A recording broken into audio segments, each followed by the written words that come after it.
জীবনের শেষ বেলায় এসে মনে হবে এক হাত জমির জন্য প্রতিবেশীর সঙ্গে ঝগড়া ছিল ভুল।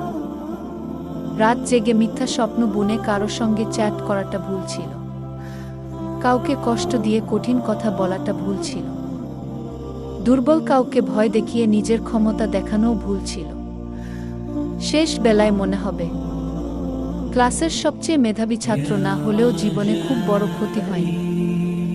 অনেক টাকা রোজগার করতে না পারলেও বড় কোনো ক্ষতি হয়নি।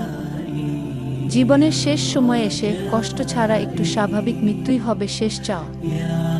শেষ বেলায় মনে হবে মানুষের দোয়াটাই ছিল সবচেয়ে মূল্যবান সম্পদ, যেটা আমি অর্জন করতে পারিনি।